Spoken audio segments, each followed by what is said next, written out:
రెడ్డిగా తెలంగాణ అసెంబ్లీలో మంత్రి పొంగులేటి శ్రీనివాసరెడ్డి మాట్లాడుతున్నారు. లైవ్ చూద్దాం. కూడా ఒకసారి పిలుచుకొని మా హౌసింగ్ సెక్రటరీని కూడా పిలుచుకొని ఏదైతే సమస్య L1, L2, L3 ఆనాడు ఏఐ బేస్డ్గా ఏవైతే మనం ఈ ఎక్కడ పారదర్శకంగా ఇవ్వాలి అనే ఉద్దేశంతో రాష్ట్ర వ్యాప్తంగా సుమారు 20 లక్షల మందిని మనం ఐడెంటిఫై చేసిన అధ్యక్ష. దీంట్లో ప్రతి నియోజకవర్గంలో ఒక 40-50 ఇబ్బంది ఉన్నమాట వాస్తవం. రాబోయే కొద్ది రోజుల్లో మీ సూచనలతో వాటిని కూడా పరిష్కరించడం జరుగుద్దని కూడా ఈ సభలో గౌరవ సభ్యులందరికీ కూడా తెలియజేస్తున్నాను అధ్యక్ష.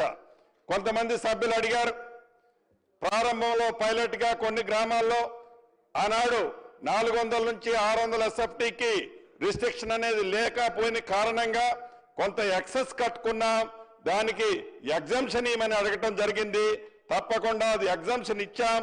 అటువంటిది ఎక్కడైనా ఇంప్లిమెంటేషన్ జరగకపోతే వాటికి ఇమీడియట్లీగా దాన్ని ఇంప్లిమెంటేషన్ చేసే చర్యలు కూడా చేపడతానని తమరి ద్వారా గౌరవ సభ్యులకి తెలియజేస్తున్నాను అధ్యక్ష.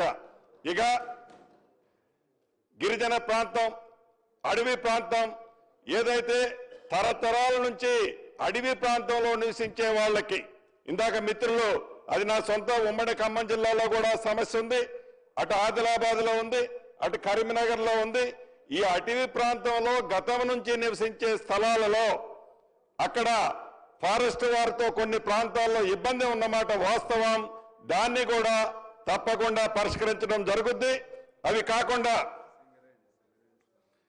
గౌరవ శాసనసభ్యులు సాంబశివరావు గారు అడుగుతున్నట్లు ఈ రాష్ట్రంలో ఉన్న సింగరేణి ప్రాంతాల్లో ఇందాక రాజ్ ఠాకూర్ అన్న కూడా అడిగారు, ఇక్కడికి వచ్చి 76 జీవో ప్రకారం చాలా మందికి ఇంకా మనం పట్టాలు పెండింగ్ ఉన్నాయన్న, వాళ్ళకి ఆ పట్టాలు ఇచ్చినట్లయితే వాళ్ళు కూడా ఇందిరమ్మ ఇళ్లు కట్టుకోగలుగుతారనేది తప్పకుండా దాన్ని రాబోయే కేబినెట్ లో గౌరవ ముఖ్యమంత్రి గారికి సహచర మంత్రులకి తెలియజేసి ఆ జీవోను కూడా ఇంప్లిమెంటేషన్ చేసి వారికి కూడా ఇచ్చే కార్యక్రమాన్ని చేపట్టారు.